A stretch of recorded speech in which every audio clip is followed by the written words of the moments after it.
Hello दोस्तों, आप सभी का स्वागत है हमारे यूट्यूब चैनल एस कोचिंग पे।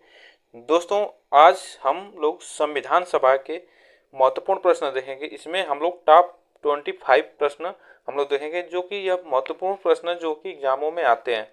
तो ऐसे प्रश्न संविधान सभा से जो आते हैं, हम उसको आज करेंगे एमसीक्यू के रूप में। तो चलिए स्टार्ट करते हैं आज का पहला प्रश्न। और आप लोग को वीडियो अच्छी लगती है तो वीडियो आप लाइक करिएगा और वीडियो को शेयर जरूर करिएगा और चैनल को सब्सक्राइब करिएगा। तो चलिए स्टार्ट करते हैं आज का पहला प्रश्न। तो देखिए, आज का पहला प्रश्न है हमारा क्वेश्चन नंबर, भारत की संविधान सभा गठित करने का आधार क्या था। तो भारत की संविधान सभा का गठित करने का आधार क्या था, आपको बताना है। भारतीय राष्ट्रीय कांग्रेस का प्रस्ताव, कैबिनेट मिशन 1946, भारतीय स्वतंत्रता अधिनियम 1947, और भारतीय डोमिनियन के प्रांतीय या राज्य विधानमंडल के प्रस्ताव। तो इसमें से भारतीय संविधान सभा को गठित करने का आधार था कैबिनेट मिशन 1946, ठीक ना। तो यह ऑप्शन हमारा सही होगा। चलिए आगे चलते हैं। Question number second, cabinet mission योजना के अनुसार संविधान सभा में कुल कितने सदस्य होते थे। तो जब कैबिनेट मिशन के योजना के अनुसार संविधान सभा में कुल कितने सदस्य थे, तो उस समय कितने थे आपको बताना है। 389, 409, 429, 505। तो इसमें से कौन सा ऑप्शन हमारा सही होगा, आपको बताना है। देखिए, उस समय जब संविधान सभा का गठन होता है कैबिनेट मिशन के अनुसार, तो उस समय 389 सदस्य थे, ठीक ना, संविधान सभा में। तो ऑप्शन इसमें हमारा 389 सही होगा। चलिए आगे चलते हैं। क्वेश्चन नंबर, प्रस्तावित मूल संविधान में कुल सदस्यों का विभाजन किस प्रकार होना निश्चित हुआ था। तो देखिए, जो प्रस्तावित मूल संविधान में कुल सदस्यों का विभाजन जो हुआ था 389 का, उसमें कहाँ कहाँ से लोग आए थे। तो देखिए, उसमें जो लोग थे, ब्रिटिश प्रांत के 292 प्रतिनिधि थे, और देशी रियासत थे, ठीक ना, देशी रियासत थे 93 प्रतिनिधि उससे थे, और मुख्य कमिश्नरी क्षेत्र थे जो इसमें यूटी के नाम से भी जाना जाता है। तो उस समय यह मुख्य कमिश्नरी के 4 प्रतिनिधि थे। तो इसमें यह सभी जो सदस्य थे 389, तो यह उपरोक्त हमारा जो सही होगा, डी ऑप्शन सही होगा, यह सभी लोग थे, ठीक ना। तो इसमें देशी रियासत से जो राजा महाराजा थे उसमें 93 लोग ये आ गए थे, और यह जो ब्रिटिश प्रांत के लोग थे यह चुनाव निर्वाचन करके आए थे। तो आप लोग इसको याद रखिएगा। इसमें ऑप्शन हमारा जो सही होगा, डी ऑप्शन सही होगा। चलिए आगे चलते हैं। संविधान सभा के लिए चुनाव कब संपन्न हुआ। तो संविधान सभा के लिए चुनाव कब संपन्न हुआ, 1945, 1946, 1947, 1948। तो संविधान सभा के लिए चुनाव कब संपन्न हुआ था, आपको बताना है। इसमें कौन सा ऑप्शन हमारा सही होगा। तो संविधान सभा के लिए जो चुनाव संपन्न हुआ था, तो यह 1946 में हुआ था। कब हुआ था, 1946 में चुनाव संपन्न हुआ था संविधान सभा के लिए। आगे चलते हैं। क्वेश्चन नंबर 5, भारतीय संविधान सभा की स्थापना कब हुई। तो भारतीय संविधान सभा की स्थापना कब हुई, 10 जून 1946, 9 दिसंबर 1946, और 26 नवंबर 1949, 26 दिसंबर 1949। तो यह कब हुई, भारतीय संविधान सभा की स्थापना कब हुई थी, यह आपको बताना है। तो देखिए, इसमें कौन सा ऑप्शन हमारा सही होगा। तो इसमें जो ऑप्शन हमारा सही होगा, बी ऑप्शन सही होगा, ठीक ना। कौन सा, बी ऑप्शन सही होगा, जो 9 दिसंबर 1946 को संविधान सभा की स्थापना की गई। तो आप लोग इसको याद रखिएगा। चलिए आगे चलते हैं। क्वेश्चन नंबर 6, संविधान सभा का प्रथम अधिवेशन कहाँ हुआ था। तो प्रथम अधिवेशन संविधान सभा कहाँ हुआ था, मुंबई में हुआ था, कोलकाता में हुआ था, लाहौर में हुआ था, दिल्ली में हुआ था। तो संविधान सभा का प्रथम अधिवेशन कहाँ हुआ था, यह आपको बताना है। इसमें से कौन सा ऑप्शन सही होगा। तो देखिए, संविधान सभा का जो प्रथम अधिवेशन हुआ था वह कहाँ पे हुआ था, तो वह दिल्ली में हुआ था। कहाँ पे हुआ था, दिल्ली में हुआ था। तो ये आप लोग इसको याद रखिए। क्वेश्चन आपसे पूछ सकता है कि संविधान सभा का प्रथम अधिवेशन कहाँ हुआ था, तो आप लोग बताइएगा दिल्ली। चलिए आगे चलते हैं। संविधान सभा के उद्घाटन अधिवेशन की अध्यक्षता किसने की। तो उद्घाटन अधिवेशन की अध्यक्षता किसने की, तो जवाहरलाल नेहरू, सच्चिदानंद सिन्हा, बी आर अम्बेडकर, सी राजगोपालाचारी। तो देखिए, जब संविधान सभा का उद्घाटन अधिवेशन हुआ था, तो उस समय अध्यक्ष कौन बने थे, तो कौन बने थे, अस्थायी अध्यक्ष थे सच्चिदानंद सिन्हा जो बने थे। यह 9 दिसंबर 1946 को यह बने थे ना, 1946 को बने। तो यह 1946 को बने, 9 दिसंबर 1946 को सच्चिदानंद सिन्हा जो बने थे अस्थायी अध्यक्ष बने थे संविधान सभा के। ठीक, आगे चलते हैं। क्वेश्चन नंबर 8, 11 दिसंबर 1946 को किस संविधान सभा का अस्थायी अध्यक्ष चुना गया था? तो देखिए, जब उस समय जब संविधान सभा हुई थी तो यह द्वितीय संविधान सभा थी। प्रथम 9 दिसंबर को हुई थी और द्वितीय 11 दिसंबर को 1946 को हुई थी। तो उस समय अस्थायी अध्यक्ष किसे चुना गया था? जवाहरलाल नेहरू को, राजेंद्र प्रसाद को और BR अम्बेडकर को, KM मुंशी। तो आपको बताना है इसमें अस्थायी अध्यक्ष किसे चुना गया था? तो इस समय अस्थायी अध्यक्ष चुना गया था डॉक्टर राजेंद्र प्रसाद को। 11 दिसंबर 1946 को संविधान सभा का अस्थायी अध्यक्ष चुना गया। तो आप लोग इसको याद रखिएगा। चलिए आगे चलते हैं। क्वेश्चन नंबर 9, संविधान सभा के संवैधानिक सलाहकार कौन थे? तो संविधान सभा के संवैधानिक सलाहकार कौन थे? शरद चंद्र बोस, KM मुंशी, बेनेगल नरसिंह राव, रफी अहमद किदवई। तो आपको बताना है संविधान सभा के संवैधानिक सलाहकार कौन थे। तो आपको बताना है इसमें ऑप्शन कौन सा सही होगा। तो देखिए, इसमें जो ऑप्शन दिख रहा है साफ, तो उसमें जो ऑप्शन सही होगा सी ऑप्शन सही होगा। कौन सा ऑप्शन सही होगा? सी ऑप्शन सही होगा। बेनेगल नरसिंह, जिसे हम लोग BN राव के नाम से भी जानते हैं। तो BN राव के नाम से जानते हैं, तो आप लोग बेनेगल नरसिंह राव इनका पूरा नाम है। तो ऑप्शन सी हमारा सही होगा। आगे चलते हैं।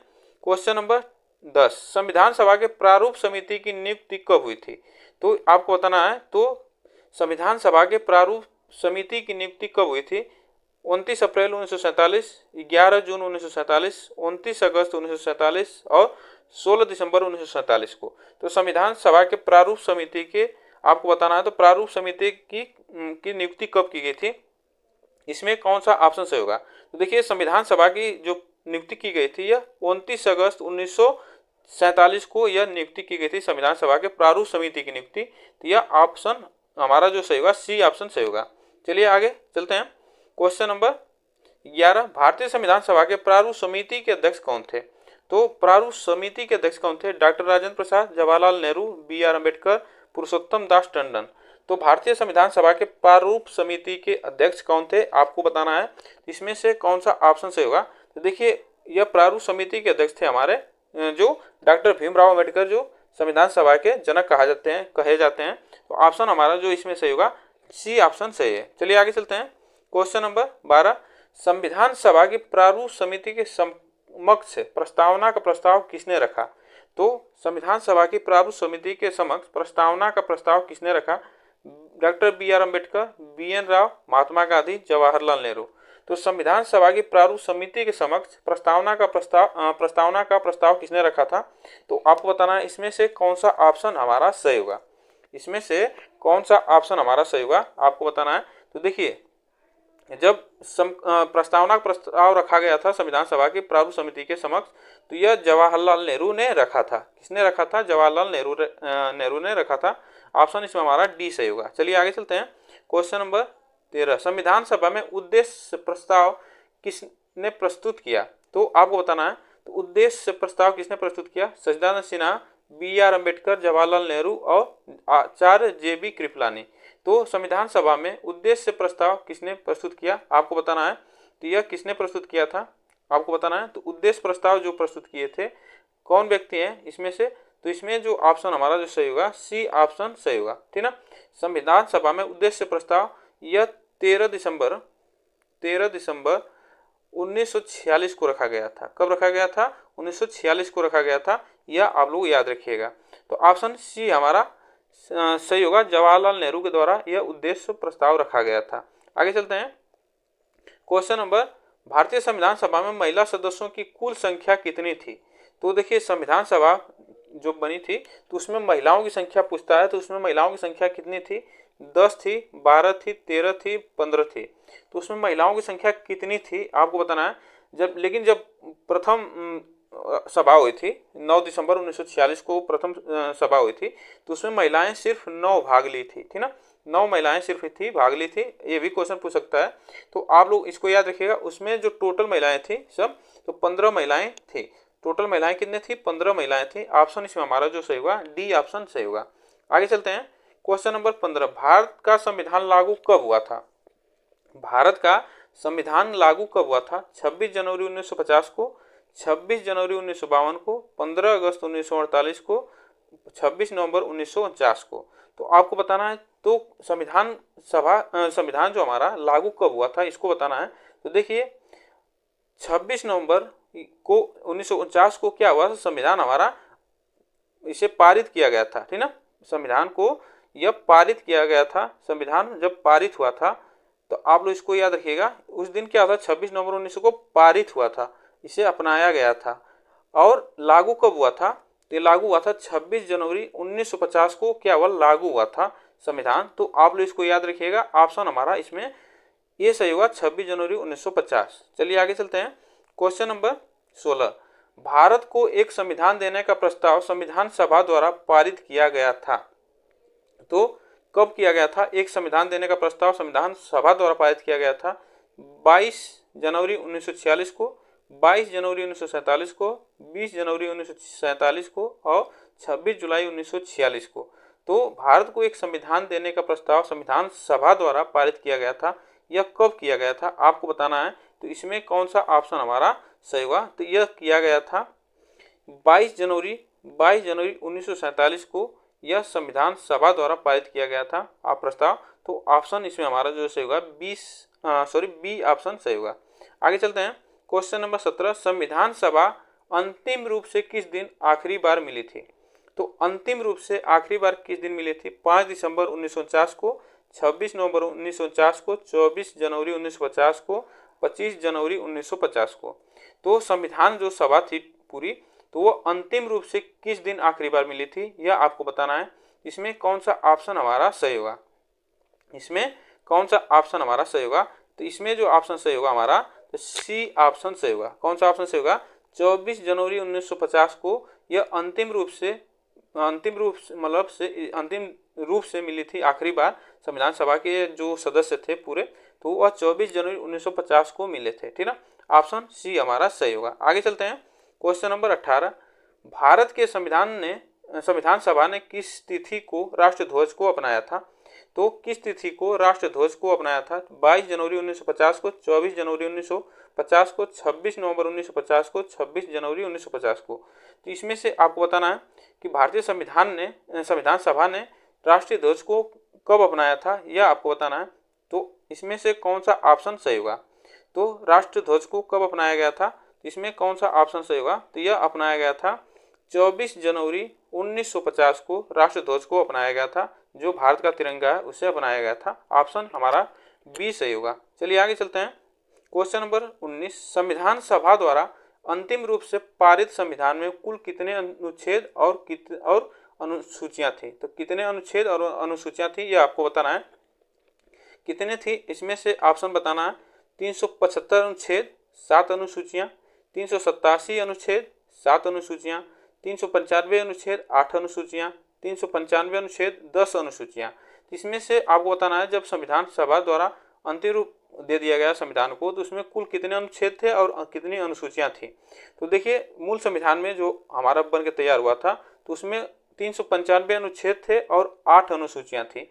इसमें आप लोग याद रखिएगा, ऑप्शन इसमें हमारा सी सही होगा। आगे चलते हैं। क्वेश्चन नंबर 20, संविधान सभा के प्रारूप समिति में कुल कितने सदस्य थे। तो संविधान सभा के प्रारूप समिति में कुल कितने सदस्य थे, 5 थे, 7 थे, 9 थे, 11 थे। तो संविधान सभा के प्रारूप समिति के अध्यक्ष थे बी.आर. अम्बेडकर जी थे, लेकिन उसमें कुल सदस्यों की संख्या पूछ रहा है, तो कितने लोग सदस्य थे। तो इसमें ऑप्शन हमारा कौन सा सही होगा, 5, 7, 9, 11। तो कौन सा ऑप्शन सही होगा, इसमें ऑप्शन हमारा जो सही होगा बी ऑप्शन सही होगा। 7 सदस्य थे संविधान के प्रारूप समिति में, ऑप्शन बी हमारा सही है। आगे चलते हैं। क्वेश्चन नंबर 21, संविधान सभा के अस्थायी अध्यक्ष कौन थे। तो संविधान सभा के अस्थायी अध्यक्ष कौन थे, बी.आर. अम्बेडकर, डॉक्टर राजेंद्र प्रसाद, सच्चिदानंद सिन्हा, के.एम. मुंशी। तो संविधान सभा के अस्थायी अध्यक्ष कौन थे, इसको आपको बताना है। इसमें से कौन सा ऑप्शन सही होगा। तो संविधान सभा के अभी बताएं ऊपर, तो कब बने थे अस्थायी अध्यक्ष, 9 दिसंबर 1946 को यह बने थे। कौन, सच्चिदानंद सिन्हा बने थे, जो कि यह सबसे मतलब एजेड व्यक्ति थे संविधान सभा के। जब अस्थायी अध्यक्ष इन्हें बनाया गया था, तो उस सभा में सबसे मतलब एजेड व्यक्ति थे, इसलिए इन्हें अस्थायी अध्यक्ष बनाया गया था उसमें संविधान सभा के। तो डॉक्टर सच्चिदानंद सिन्हा को बनाया गया था। आगे चलते हैं। Question number 22, B R Ambedkar का संविधान सभा में निर्वाचन हुआ था। निर्वाचन कहाँ से हुआ था? पश्चिम बंगाल से, मुंबई प्रेसिडेंसी से, तत्कालीन मध्य भारत से, पंजाब से। तो बी आर अम्बेडकर का संविधान सभा में निर्वाचन हुआ था कहाँ से, आपको बताना है। इसमें से कौन सा ऑप्शन सही होगा? यह सब मोस्ट इंपॉर्टेंट प्रश्न है, आप लोग IMP इसको लगा लीजिएगा। तो इसमें कौन सा ऑप्शन सही होगा? तो बी आर अम्बेडकर का संविधान सभा में जो निर्वाचन हुआ था यह पश्चिम बंगाल से हुआ था। कहाँ से हुआ था? पश्चिम बंगाल से हुआ था। ऑप्शन हमारा ए सही होगा। आगे चलते हैं। क्वेश्चन नंबर 23, पुनर्गठन के फलस्वरूप वर्ष 1947 में संविधान सभा के सदस्यों की संख्या कितनी रह गई? तो वह पुनर्गठन के फलस्वरूप 1947 में संविधान सभा के सदस्यों की कितनी संख्या रह गई? 289, 299, 324, 333। तो आपको बताना इसमें से कौन सा ऑप्शन सही होगा। इसमें से कौन सा ऑप्शन सही होगा? जब पुनर्गठन फलस्वरूप 1947 में जब संविधान सभा के सदस्यों की संख्या उस समय पूछ रहा है कि क्या थी, तो उसमें क्या थी? तो हमारी 299। उसमें जब पुनर्गठन हुआ संविधान का तो उसमें सदस्यों की संख्या 299 थी। ये ऑप्शन इसमें हमारा बी सही हुआ। आगे चलते हैं। क्वेश्चन नंबर 24, संविधान सभा को अपनाया गया था। तो संविधान सभा को अपनाया गया था किसके द्वारा? संविधान सभा द्वारा, गवर्नर जनरल द्वारा, ब्रिटिश संसद द्वारा, भारतीय संसद द्वारा। तो संविधान सभा को अपनाया गया था, किसके द्वारा अपनाया गया था, इसको आपको बताना है। तो इसमें से कौन सा ऑप्शन सही होगा? तो देखिए इसमें जो ऑप्शन सही होगा, संविधान सभा को अपनाया गया था संविधान सभा द्वारा। किससे? संविधान सभा द्वारा अपनाया गया था। ऑप्शन इसमें हमारा ये सही होगा। चलिए आगे चलते हैं। क्वेश्चन नंबर 24, संपूर्ण भारतीय संविधान के निर्माण में संविधान सभा को कितना समय लगा था? तो संपूर्ण पूरे संविधान को बनाने में संविधान सभा को कितना समय लगा था आपको बताना है। तो इसमें कौन सा ऑप्शन सही होगा? 2 वर्ष 7 माह 23 दिन, 2 वर्ष 11 माह 18 दिन, 2 वर्ष 11 माह 14 दिन, 2 वर्ष 11 माह 23 दिन। तो संपूर्ण संविधान को बनाने में कितना समय लगा था? तो यह लगा था 2 वर्ष 11 माह 18 दिन लगा था पूरे संविधान को बनाने में। तो आप लोग इसको याद रखिएगा। इसमें ऑप्शन हमारा कौन सा सही होगा? तो बी ऑप्शन सही है। तो यह कैसा लगा आप लोग को वीडियो, यह कमेंट बॉक्स में जरूर बताइएगा और वीडियो को लाइक शेयर जरूर करिएगा, चैनल को सब्सक्राइब करिएगा। फिर मिलेंगे नेक्स्ट वीडियो में। आज के लिए बस इतना ही। और यह वीडियो अब डेली मतलब क्या होगा, डेली 7 बजे आपको वीडियो प्रोवाइड की जाएगी। तो आप लोग जरूर वीडियो को पूरा शेयर करिएगा और देखिएगा। चलिए फिर मिलते हैं नेक्स्ट वीडियो में। आज के लिए बस इतना ही।